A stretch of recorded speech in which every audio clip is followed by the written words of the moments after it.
Hello बच्चों, एडोनेट classes में आपका स्वागत है। आज हम अर्थमेटिक प्रोग्रेशन या जिसे हिंदी में समानांतर श्रेणी कहते हैं उसकी थ्योरी के बारे में डिस्कशन करेंगे। ये टॉपिक आपके एनसीईआरटी बुक का चैप्टर नंबर 5 है। तो चलिए शुरू करते हैं अर्थमेटिक प्रोग्रेशन। इस थ्योरी को हमने बेसिकली 3 अलग अलग पार्ट में डिवाइड करा है। आपकी बुक में भी 3 एक्सरसाइज हैं, तो हमने उसे 3 पार्ट में डिवाइड करा है। हर एक्सरसाइज के स्पेसिफिक थ्योरी पार्ट्स को इंक्लूड करा है। तो चलिए शुरू करते हैं अर्थमेटिक प्रोग्रेशन। क्या क्या इसके अंदर थ्योरी होती है और आपको क्या चीज़ें समझनी पड़ेगी जिससे कि आप एक्सरसाइज को आसानी से सॉल्व कर सकते हैं। तो अर्थमेटिक प्रोग्रेशन क्या होता है, उससे पहले आप एक नंबर को देखिए, नंबर सीरीज को देखिए। देखिए नंबर 2, 5, 8, 11, 14। इस नंबर को हम और आगे तक भी बढ़ा सकते हैं, या हम एक दूसरा नंबर सीरीज भी देख सकते हैं, जैसे कि 10, 15, 20, 25, 30 और आगे भी ये कंटिन्यूशन में हो सकते हैं। एक एग्जांपल और हम देखते हैं, जैसे कि 13, 17, 21, 25 और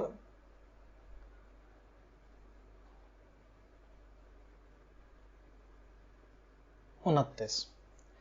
अगर इन तीनों सीरीज को हम देखें तो पहले वाले की बात करते हैं, 2, 5, 8, 11, 14। आप देख रहे हैं कि हर एक नंबर में 2 और 5 में देखा जाए तो 3 का डिफरेंस है। इसी तरह से 5 और 8 इसमें देखें तो भी 3 का डिफरेंस आ रहा है। 8, 11 में भी 3 का डिफरेंस है। 11 और 14 में भी 3 का डिफरेंस है। तो हम ये देख सकते हैं कि इस पूरे ही सीरीज में हर एक नंबर में कितने का डिफरेंस है, डिफरेंस ऑफ 3। नेक्स्ट की बात करते हैं। नेक्स्ट हमारा शुरू हो रहा है नंबर 10 से। नेक्स्ट वाला नंबर है उसके आगे 15, 20, 25, 30। इन सभी में जो डिफरेंस अगर देखें तो कितने का डिफरेंस है, 5 का। नेक्स्ट में भी 5 का है, उसके नेक्स्ट में भी 5 का है, उसके नेक्स्ट में भी 5 का है। तो यहाँ पर हमारे पास जो डिफरेंस है वो है 5 का। नेक्स्ट की बात करते हैं। इसमें पहला नंबर हमारा 13 है, then second number is 17, next is 21, then 25, 29। इनमें भी अगर हम डिफरेंस की बात करते हैं तो इन दोनों में 4, इन दोनों में 4, इन दोनों में 4 और नेक्स्ट वाले नंबर में भी 4 का डिफरेंस है। तो यहाँ पर हमारा डिफरेंस क्या है, डिफरेंस ऑफ 4। तो देखिए आप ये तीनों जो एग्जाम्पल दिए थे, इनमें एक चीज़ आपने देखी होगी कि हर एक सीरीज में जो भी नंबर्स हैं वो एक पैटर्न को फॉलो कर रहे हैं। बेसिकली अरिथमेटिक प्रोग्रेशन या जिसे हम ईपी कहते हैं, ईपी बेसिकली क्या होती है, एक नंबर सीरीज होती है जिसमें कि हर एक टर्म में जो भी नंबर्स आ रहे हैं उनमें एक कांस्टेंट पैटर्न होता है। कांस्टेंट पैटर्न कैसे, कि कोई भी एक नंबर जो है अपने पहले वाले नंबर में एक फिक्स नंबर को ऐड करके निकाल सकते हैं।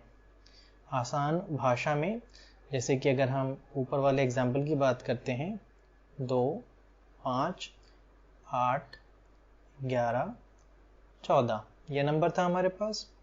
अब इसमें अगर हम देखें तो कॉमन डिफरेंस या जो डिफरेंस था वो हमने क्या देखा था, डिफरेंस था इसमें 3 3 का। मतलब कि अगर हम पहले वाले नंबर की बात करते हैं, ये तो हम एज इट इज लिख देंगे। नेक्स्ट नंबर के लिए हमने क्या करा, इस वाले नंबर में फर्स्ट नंबर जो कि है उसमें 3 ऐड कर दिया, तो हमारा आ गया था 5। नेक्स्ट वाला कैसे आया, इस वाले नंबर में हमने 3 ऐड कर दिया, नेक्स्ट नंबर आ गया था हमारा 8। तो आप देख रहे हैं कि कोई भी अगर नंबर हमें लाना हो, उसके लिए हम क्या कर रहे हैं, इससे पहले वाले नंबर में जो डिफरेंस था उसको हम ऐड कर रहे हैं। जैसे कि 8 कैसे आया था, 5 + 3 से। अब नेक्स्ट की बात अगर हमें 11 करें तो 11 कैसे आएगा, 8 + 3। तो हर एक टर्म एक पैटर्न को फॉलो कर रहा है। अब एपी के अंदर कुछ डेफिनेशंस होती हैं। सबसे पहले डेफिनेशन होती है टर्म की, या हिंदी में जिसे कहते हैं पद। टर्म या पद क्या होता है, इसके लिए वापस से हम अपने एग्जाम्पल पे जाते हैं। हमारा एग्जाम्पल था 2, 5, 8, 11 और बाकी नंबर भी इसके अंदर हो सकते हैं।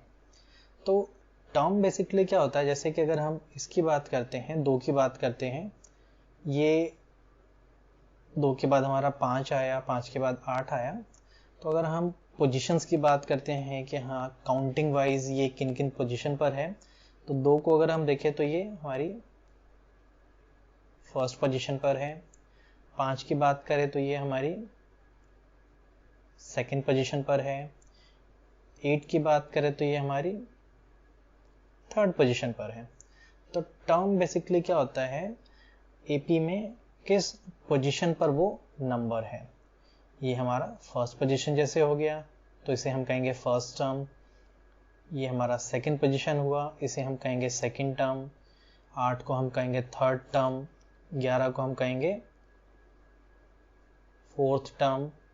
और आगे भी हमारे ये नंबर्स बढ़ सकते हैं।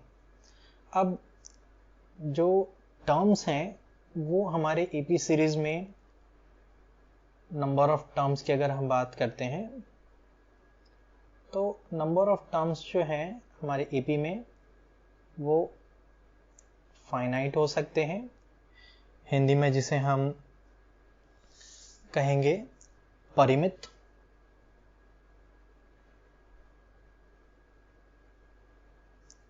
फाइनाइट का मतलब क्या होता है कि हमारे जो नंबर ऑफ टर्म्स हैं वो काउंटेबल या एक फिक्स्ड नंबर्स हैं। जैसे कि अगर हम बात करते हैं, छोटा सा मैं आपको एग्जांपल देता हूँ। मान लीजिए मैं आपसे क्वेश्चन पूछता हूँ कि 1 से लेकर 10 के बीच में कौन कौन से ऐसे नंबर हैं जो 2 से डिवाइड होते हैं, तो आपका आंसर क्या होगा, 2, 4, 6 और 8। आगे भी होंगे नंबर्स, लेकिन क्योंकि हमने 1 से लेकर 10 के बीच में कहा है तो हमारे नंबर्स कितने हुए, 2, 4, 6, 8। अगर हम इनके बात करते हैं कि क्या ये हम एपी से रिलेट कर सकते हैं या नहीं कर सकते हैं, तो 2 और 4 में देखिए डिफरेंस कितने का आ रहा है, 2 का। 4 और 6 में कितने का डिफरेंस आ रहा है, यहाँ भी 2 का। 6 और 8 में कितने का डिफरेंस आ रहा है, यहाँ भी 2 का। यानी कि यहाँ पर हमारा जो डिफरेंस है वो है 2 का, मतलब कि ये एक एबी सीरीज होगी। लेकिन यहाँ पर अगर हम टर्म्स की बात करते हैं या पद की बात करते हैं तो देखते हैं वो कितने पद हैं या कितने टर्म्स हैं। तो जैसा कि आपको पहले भी मैंने समझाने की कोशिश करी थी, हम बेसिकली काउंटिंग करते हैं उनकी पोजीशन की। जैसे कि ये हमारा फर्स्ट पोजीशन पर आया, 4 हमारा सेकंड पोजीशन पर, 6 हमारा थर्ड पोजीशन पर और 8 हमारा फोर्थ पोजीशन पर। लेकिन इसके आगे हमारे पास टर्म्स नहीं है, मतलब कि यहाँ पर हमारे पास टोटल कितने टर्म्स आए, 4। मतलब कि फिक्स टर्म्स हैं, फाइनाइट है हमारे पास। तो इस तरह की जो एपी होती हैं जिसके अंदर फाइनाइट टर्म्स या फिक्स्ड टर्म होते हैं उन्हें हम कहते हैं फाइनाइट एपी या परिमित समांतर श्रेणी।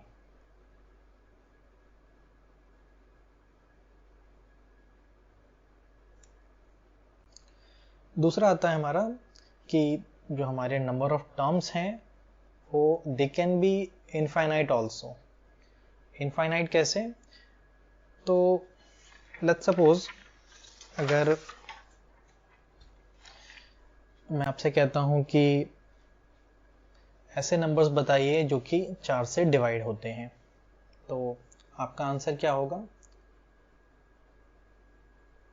4, 8, 12, 16, 20, 24 और बढ़ते रहेंगे, कोई काउंटिंग नहीं है, क्योंकि मैंने कोई लिमिट नहीं पूछी कि कितनी संख्याएं होनी चाहिए। मैंने सिर्फ ये कहा कि 4 से कितने डिवाइड हो सकते हैं।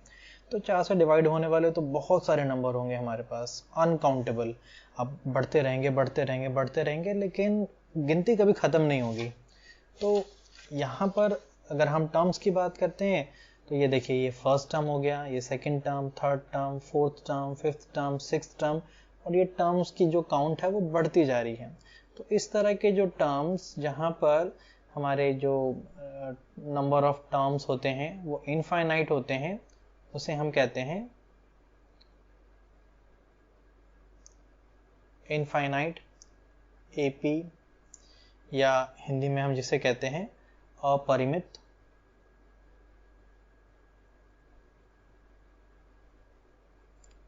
समांतर श्रेणी। तो हमारे पास depending upon number of terms AP हमारे क्या हो सकते हैं?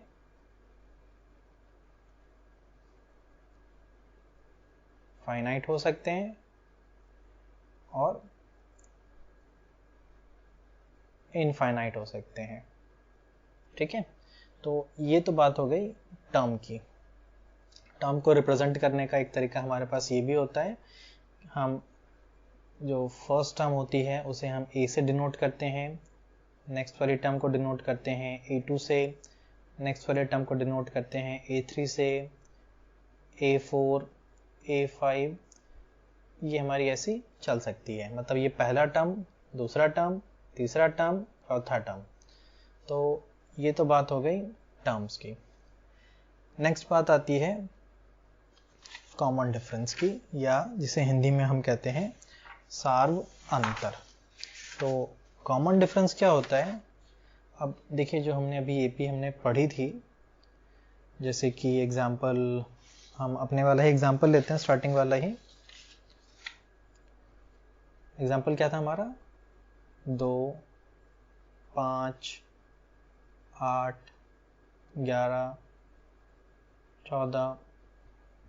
तो यहाँ पर देखिए, आपको जैसे मैंने बताया था कि हर एक टर्म या हर एक पोजीशन पर एक फिक्स पैटर्न आ रहा है। 2 और 5 के बीच में 3 का डिफरेंस था, 5 और 8 के बीच में 3 का डिफरेंस था, 8 और 11 के बीच में 3 का डिफरेंस था। तो जो कंसेक्यूटिव टर्म्स होती हैं, कंसेक्यूटिव टर्म्स में क्या डिफरेंस है, कितने का अंतर है, उसे हम कहते हैं कॉमन डिफरेंस। हिंदी में इसे कहते हैं सार्व अंतर, कहा जाता है इसे हिंदी में।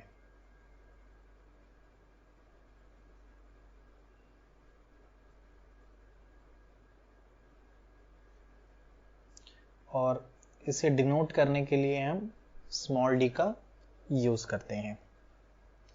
तो इतना समझ में आया कॉमन डिफरेंस क्या होता है और नंबर ऑफ टर्म्स क्या होते हैं एपी में। अब जैसा आपको मैंने बताया था कि एपी हमारी फाइनाइट हो सकती है, इनफाइनाइट हो सकती है, किसके ऊपर? Depending upon number of terms. उसी तरह से जो हमारा कॉमन डिफरेंस है, कॉमन डिफरेंस भी 3 अलग अलग तरह का हो सकता है। वो क्या होगा? कॉमन डिफरेंस हमारा, मैं डिफरेंस को DIF ही कर रहा हूं, कॉमन डिफरेंस हमारा पॉजिटिव हो सकता है, मतलब कि पॉजिटिव नंबर, जैसे कि एक एपी देखते हैं हम, जैसे 11, 13, 15, 17, 19 एंड सो ऑन। यहाँ पर अगर देखेंगे तो हमारा डिफरेंस क्या है, 2 का है। इनमें डिफरेंस निकालेंगे तो डिफरेंस हमारा क्या है, इनमें भी 2 का है। और ये 2 पॉजिटिव वाला 2 है, कैसे, क्योंकि हमारी जो सीरीज है वो बढ़ रही है। 11 के बाद 13 आ रहा है, 13 के बाद 15 आ रहा है, 15 के बाद 17 आ रहा है, 17 के बाद 19। तो ये हमारी सीरीज क्या हो रही है, बढ़ रही है। तो यहाँ पर हमारा जो कॉमन डिफरेंस है वो बढ़ता जा रहा है। और बढ़ कैसे रहा है, कॉमन डिफरेंस हम कैसे निकालते थे,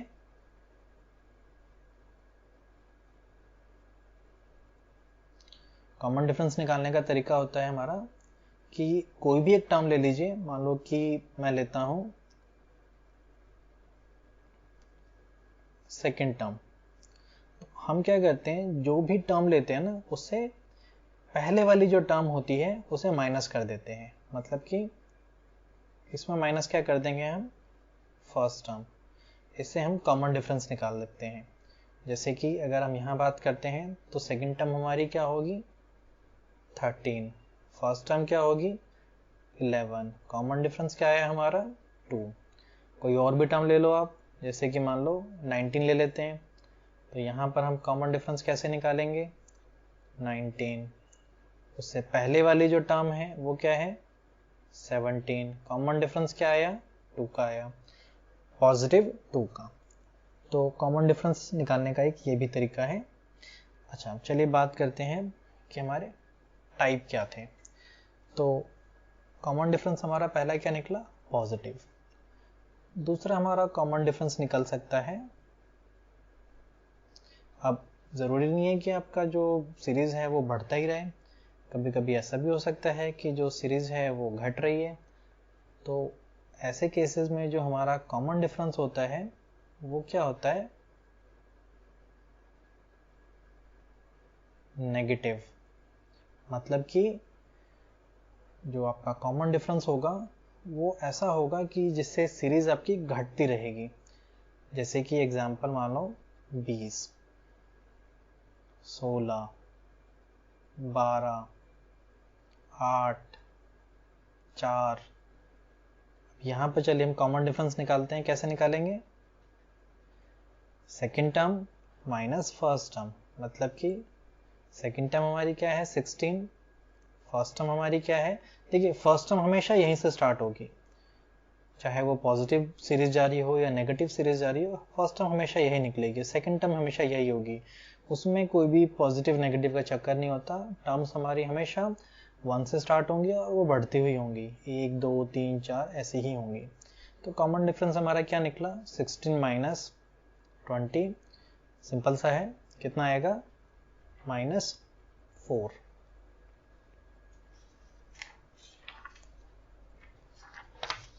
तो हमारा यहाँ पर जो कॉमन डिफरेंस था क्या निकला था, -4। आप इसको जो दूसरी टर्म्स हैं उनसे भी निकाल सकते हो। जैसे कि दूसरी टर्म हमारी क्या थी, सीरीज हमारी क्या थी, 20, 16, 12, 8, 4। तो इसको वैलिडेट ऐसे भी कर सकते हो। एक तरीका और भी हम दूसरे टर्म से निकालते हैं, 12 माइनस 16। कैसे, कोई भी जो टर्म लेंगे हम उसको उससे पहले वाली टर्म से माइनस कर देंगे, तो भी आप देखोगे हमारा कॉमन डिफरेंस क्या आ रहा है, -4। तो ये हमारा एक एग्जांपल हुआ जिसमें कि कॉमन डिफरेंस नेगेटिव भी हो सकता है। अब एक लास्ट होता है कॉमन डिफरेंस हमारा, एनी गेसेस, कॉमन डिफरेंस हमारा 0 भी हो सकता है। ऐसा नहीं है कि नंबर हमारा बढ़ेगा ही या घटेगा, कॉमन डिफरेंस हमारा 0 भी हो सकता है। अब आप सोचोगे कि 0 कैसे हो सकता है, एपी सीरीज तो अभी हमने देखी थी कि घट रही थी या बढ़ रही थी। लेकिन कॉमन डिफरेंस 0 कैसे होगा? तो इसके लिए हम एक एग्जांपल लेते हैं